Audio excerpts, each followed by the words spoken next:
بہت دفعہ آپ نے پہلے بھی پڑھی ہوگی، صرف یاد دہانی اس لیے کرا دیتے ہیں کہ انسان اگر سورۃ الفاتحہ پر بھی توجہ کر لے نماز میں تو باقی نماز میں خشوع آ جاتا ہے. آپ یہ تجربہ کر کے دیکھیے.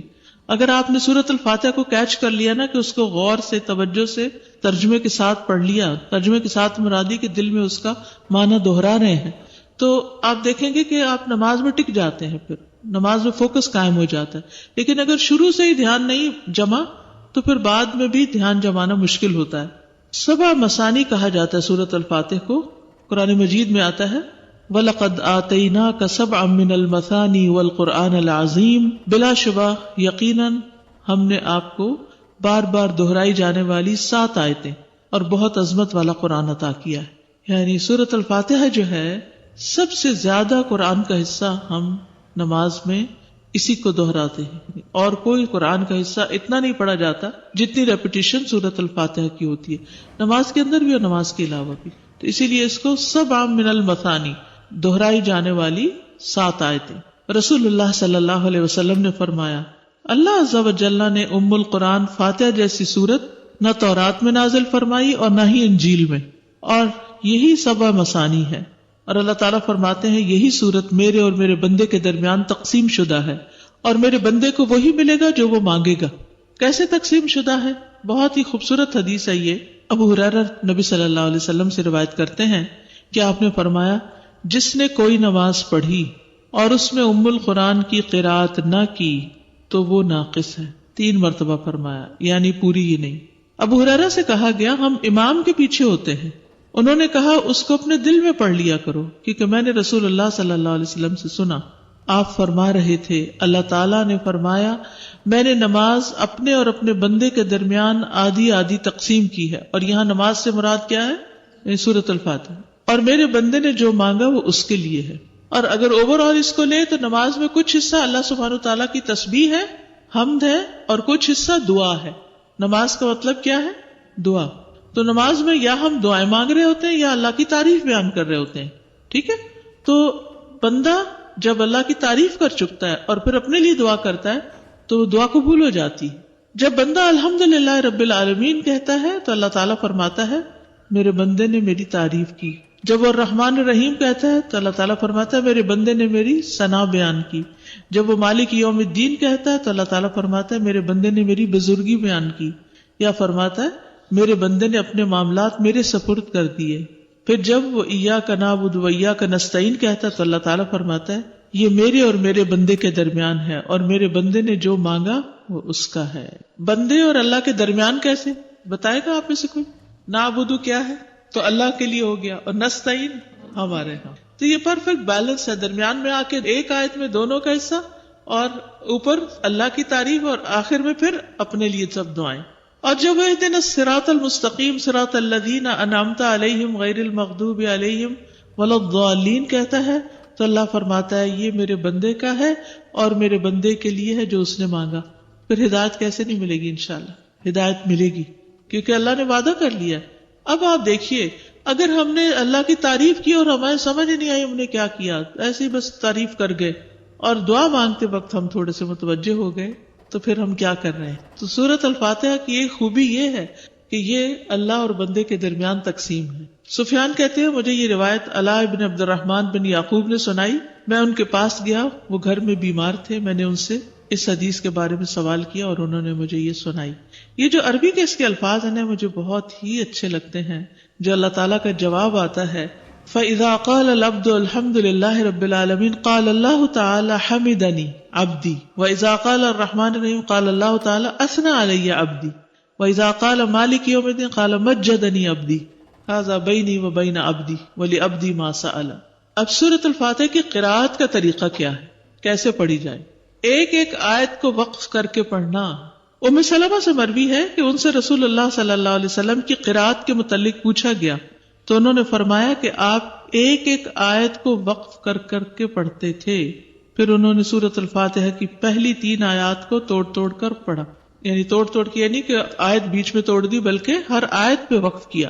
بسم اللہ الرحمن الرحیم الحمد للہ رب العالمین الرحمن الرحیم مالک یوم الدین. اور پھر کہتی ہیں کان یقطع قراءتہ آیتن آیتن، کہ نبی صلی اللہ علیہ وسلم ایک ایک آیت کو وقف کر کے پڑھتے تھے.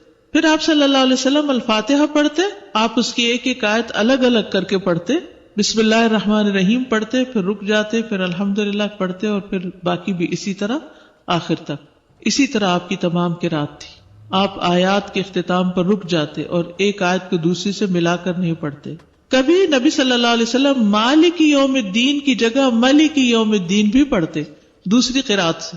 کبھی آپ اس کو مالک پڑھتے اور کبھی ملک پڑھتے. استاد، جماعت میں امام کے پیچھے پڑھنے والی ہے تو سورہ فاتحہ پڑھ سکتے ہیں، لیکن اگر ہم ایک رکعت سمجھیے دیر سے آئے ہیں اور امام نے سورہ فاتحہ پڑھ لی اور دوسرے سورت کی قرأت شروع کر دی تو اس سلسلے میں اگر ہم اس میں بھی دل میں پڑھ کے جوائن کر پڑھ کے، جی ہاں دل میں پڑھ سکتے. دل میں پڑھنا مطلب پھر ہونٹ نہیں ہلیں گے اس میں؟ نہ بھی ہلکے ہلکے تو ہلیں گے، آواز سے نہیں پڑھیں گے. جیسے ہم گھر میں نماز پڑھ رہے ہیں، اگر ظہر کی نماز ہے اس میں ہم اگر تھوڑی سی اونچی آواز میں جسٹ ٹو کیپ اٹینشن پڑھ سکتے ہیں، گھر میں ہلکی سی اونچی آواز میں. آگے آ رہا ہے ویسے مسئلہ. جی، جہری نمازیں جو ہیں ان میں اگر عورت گھر میں اونچی آواز سے پڑھتی ہے تو یہ مستحب ہے، یعنی پڑھ سکتی ہے. اور اگر وہ نہیں چاہتی اونچی آواز میں پڑھنا تو پھر دل میں بھی پڑھ سکتی ہے، اس کے لیے اجازت ہے. لیکن پسندیدہ یہی ہے کہ جیسے مغرب، عشاء اور فجر میں وہ اونچی آواز سے پڑھے. اگر جس میں اونچی آواز سے جس میں اونچی آواز سے نہیں پڑھے گا اس میں پھر دل میں پڑھنا چاہیے. جی ہاں. سازا جی، یہ سوال بہت فریکوینٹلی آتا ہے کہ جیسے جب جماعت میں اگر لیٹ جوائن کیا ہے اور سب کچھ اسکپ کرنے کے باوجود بھی الفاتحہ آپ کی مکمل نہیں ہو سکی اور امام صاحب رکوع میں چلے گئے ہیں، آپ نے الفاتحہ آدھی پڑھی، آدھی سے تھوڑی زیادہ پڑھی، تو اس میں پھر اس میں اگر چند سیکنڈ کے وقفے سے آپ کی پوری ہو رہی تو پوری کر کے پوری کر کے ذرا سے توقف کر کے چلے. بہت لمبا نہیں، لیکن اتنے نہیں ہو کہ آپ کو رکوع ہی مس ہو جائے. رائٹ ایز لانگ ایز آپ کو گیس ہے کہ آپ مکمل کر لیں گے ان کے اٹھنے سے پہلے تو آپ کر کے چلیے. چند سیکنڈ میں سورت پوری ہو جاتی. جی. سورت الفاتحہ کی قرات کے بعد آمین کہنا، اس کے دلائل کیا ہے؟ صحیح بخاری کی روایت ہے، ابو ہریرہ سے روایت ہے کہ نبی صلی اللہ علیہ وسلم نے فرمایا جب امام آمین کہے تو تم بھی آمین کہو، کیونکہ جس کی آمین فرشتوں کی آمین کے موافق ہو گئی اس کے گزشتہ گناہ بخش دیے جائیں گے. ابن شہاب کا کہنا ہے کہ رسول اللہ صلی اللہ علیہ وسلم خود بھی آمین کہتے تھے، یعنی صرف مقتدی نہیں بلکہ خود بھی. نبی صلی اللہ علیہ وسلم کا بلند آواز سے آمین کہنا، وائل بن حجر کہتے ہیں رسول اللہ صلی اللہ علیہ وسلم جب وَلَضَّالِّينَ پڑھتے تو آمین کہتے اور اس کے ساتھ اپنی آواز بلند کرتے. رسول اللہ صلی اللہ علیہ وسلم جب ام القرآن سورۃ الفاتحہ کی قرات سے فارغ ہوتے تو آواز کو بلند کرتے ہوئے آمین کہتے. السلسلہ صحیحہ کی روایت ہے، اور پچھلی جو تھی سنن ابی داؤد کی اور اس سے پچھلی بخاری کی. آسمان پر فرشتوں کا آمین کہنا، یاد رکھیے جب آپ عبادت کر رہے ہوتے ہیں تو آپ کا ایک تعلق جو ہے وہ آسمان والوں سے بھی ہو جاتا ہے. ابو ہریرہ رضی اللہ عنہ سے روایت ہے کہ رسول اللہ صلی اللہ علیہ وسلم نے فرمایا جب تم میں سے کوئی آمین کہتا ہے تو آسمان پر فرشتے بھی آمین کہتے ہیں. اگر دونوں کی آمین ایک دوسرے سے مل جائے تو اس نمازی کے تمام گناہ بخش دیے جاتے ہیں. یعنی اتنا فائدہ ہے. آمین بھی ایک طرح سے دعا ہی ہے. آمین کا معنی کیا ہے؟ اللہم استجب، اے اللہ قبول کر لے جو دعا ہم نے کی ہے. یعنی امام آمین کہہ رہا ہوتا ہے، فرشتے آمین کہہ رہے ہوتے ہیں، مقتدی آمین کہہ رہے ہوتے ہیں. سب مل کے کیا چاہتے ہیں کہ جو ہم نے مانگا ہے وہ ہمیں مل جائے. اگر انسان اس وقت تصور ہی کر لینا کہ اس وقت فرشتے بھی آمین کہہ رہے ہیں اور امام بھی اور سارے مقتدی بھی اور میں چپ کر کے کھڑا ہوں تو سب سے الگ ہو گیا. ابو ہریرہ سے روایت ہے کہ رسول اللہ صلی اللہ علیہ وسلم نے فرمایا جب تم میں سے کوئی آمین کہتا ہے تو آسمان پر فرشتے بھی آمین کہتے ہیں. اگر دونوں کی آمین ایک دوسرے سے مل جائے تو اس نمازی کے تمام گناہ بخش دیے جاتے ہیں. صحابہ کا جہری نمازوں میں اونچی آمین کہنا، جہری کا مطلب ہوتا ہے جو لاؤڈ پڑھی جاتی. امام کا بآواز بلند آمین کہنا.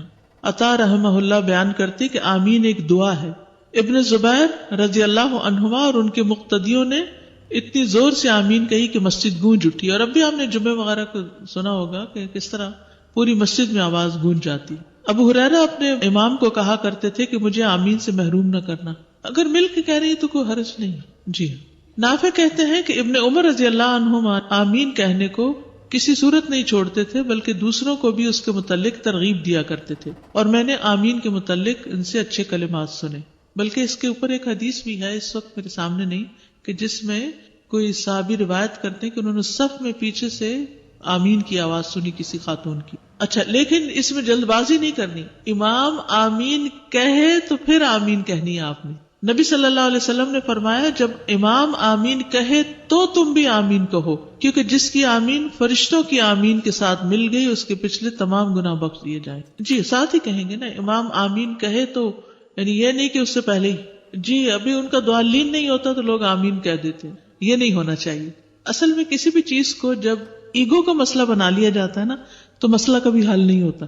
اگر ایگو کا مسئلہ نہ ہو، دلائل سامنے ہو، تو انسان کہتا ہے یہ چیز بہتر ہے میرے لیے، میں یہ لے لیتا ہوں. جیسے بازار آپ کچھ چیز لینے کے لیے جاتے ہیں، ایک چیز لیتے ہیں اور تھوڑا آگے جاتے ہیں اس سے بہتر نظر آتی ہے، تو آپ کیا یہ نہیں کرتے کہ پچھلی والی واپس کر دیتے ہیں وہیں کھڑے کھڑے، اور جو دوسری والی ہے وہ گھر لے آتے ہیں، کیونکہ آپ کو دوسری زیادہ کنوینئنٹ، زیادہ بہتر، زیادہ فائدے کی، زیادہ دیر پا لگ رہی ہے. زندگی کے ہر معاملے میں ہم یہی کچھ کرتے ہیں، لیکن دین کے معاملے میں ریجڈیٹی اور ایگوئسٹک اپروچ جو ہے اس کی وجہ سے ہم مسئلے سالو نہیں کرنے چاہتے. آمین کی اہمیت.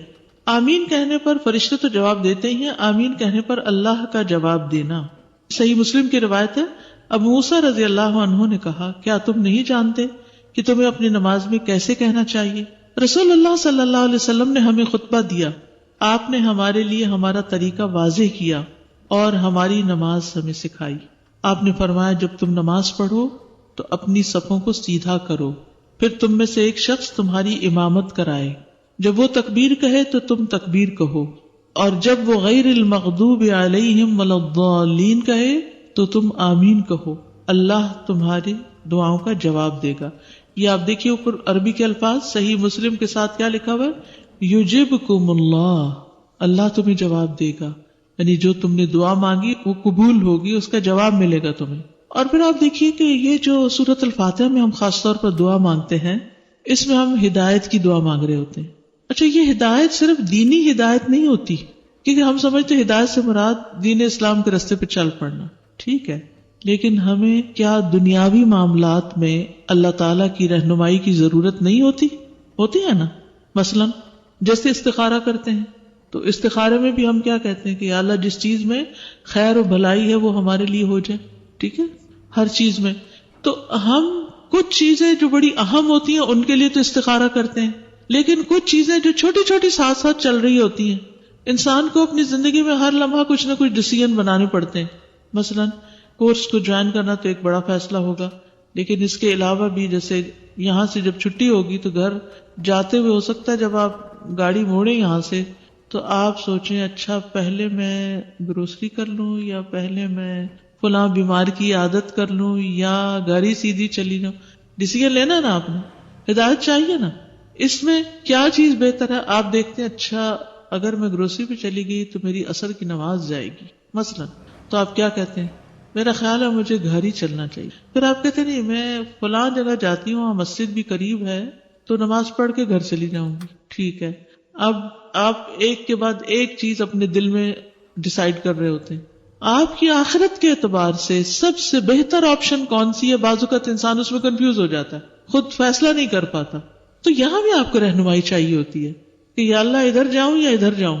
جس بندے کا ایک ہارٹ کنیکشن ہوتا ہے، دل کا ایک تعلق ہوتا ہے اللہ سبحانہ وتعالیٰ کے ساتھ، وہ اللہ سے باتیں کر رہا ہوتا ہے تو وہ چھوٹی چھوٹی چیزوں میں اس سے مشورے کر رہا ہوتا ہے، اپنی زبان میں باتیں کر رہا ہوتا ہے اپنے رب سے، یا اللہ میں اب یہ کروں یا یہ کروں. کیونکہ عموماً ہماری کنفیوژن انہی چیزوں میں تو رہتی ہے. مثلا آپ اکثر بیمار رہتے ہیں تو آپ کو کوئی سمجھ نہیں آتی کہ میں کروں تو کروں کیا. یا اللہ مجھے سمجھ نہیں آتا کہ میں کیا کھاؤں اور کیا نہ کھاؤں. مجھے نہیں پتا کہ کون سی چیزیں میری صحت کے لیے ٹھیک نہیں. میں یہ دوا کھاؤں کہ نہ کھاؤں.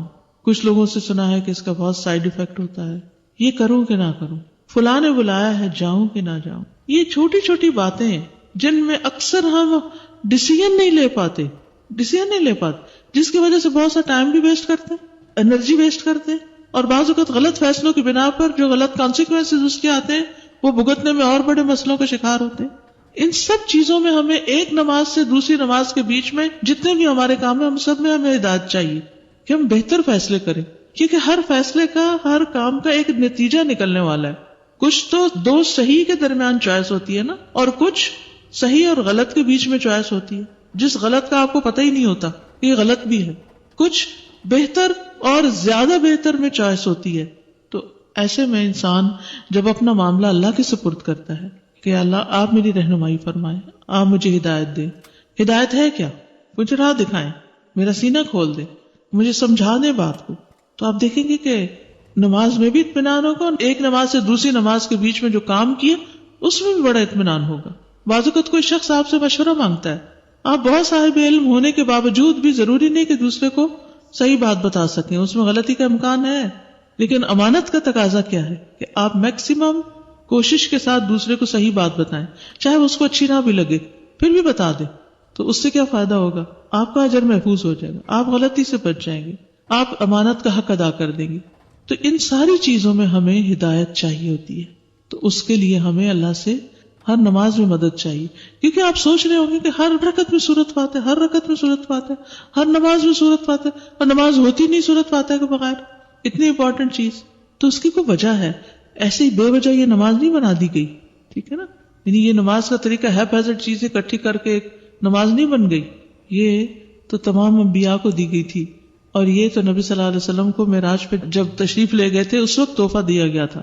اور یہ بیسٹ عبادت ہے، عبادت کا سب سے بہترین طریقہ جو قولی بھی ہے اور فعلی بھی ہے، جس میں ایکشنز بھی ہے اور اس میں اسپیچ بھی ہے. یہود کا آمین سے حسد کرنا، نبی صلی اللہ علیہ وسلم نے فرمایا یہود نے کسی وجہ سے تم سے اتنا حسد نہیں کیا جتنا سلام اور آمین کی وجہ سے. اور یہ دونوں ہی چیزیں بڑی مشکل ہیں. ہم اپنے بچوں کو سلام نہیں سکھاتے. کیوں نہیں سکھاتے؟ کیونکہ ہم خود نہیں کرتے، اور یہ اپنی غلطی ہوتی. اور خاص طور پر وہ بچے جو کسی اسلامک اسکول نہیں جاتے، کسی مسجد نہیں جاتے، صرف گھروں میں تو کلچر ہے نہیں سلام کا. آپ انہیں سلام کر کے دیکھیں گے مجال جواب دے جائیں، ایک نہیں، دو نہیں، 10 ہو 20 ہو، کریں ذرا سلام جا کے. ابھی یہاں سے فارغ ہوں گے نا، بہت سے بچے آپ کو رستے میں مل جائیں، ذرا کریں سلام ان کو. اگر کوئی بچہ جواب دے جائے تو وہ آپ کو پہچانتے ہی نہیں، وہ کیوں سلام کریں؟ حالانکہ سلام جنت میں لے جانے والے کاموں میں سے ہے. تم مومن نہیں ہو سکتے جب تک محبت نہ کرو، اور محبت ہو نہیں سکتی جب تک کہ آپس میں سلام نہ کرو. چلے ٹھیک ہے، باہر نہیں آپ جانتے کسی کو، نہ حال حلیے سے پتہ چلتا ہے کون کیا ہے، کوئی مسلمان ہے، سکھ ہے، عیسائی ہے، کون ہے، کیونکہ سب ایک ہی رنگ میں رنگے ہوئے ہیں. تو مسجد کے اندر تو ظاہر نماز کے صف میں وہی کھڑا ہے جو مسلمان ہے، کسی اسلامک کلاس میں تو وہی جا رہا ہے جو مسلمان ہے.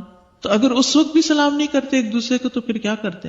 تو یہ دو چیزیں جو ہیں یہ بہت، جسے کہتے ہیں نا میجک ورڈز، تو ان کو اس سے تشبیہ تو نہیں دینی چاہیے، لیکن گولڈن ورڈز کہہ لیں کہ جس میں فائدہ ہی فائدہ. آپ صلی اللہ علیہ وسلم نے کیا فرمایا تھا؟ افشوا السلام بینکم.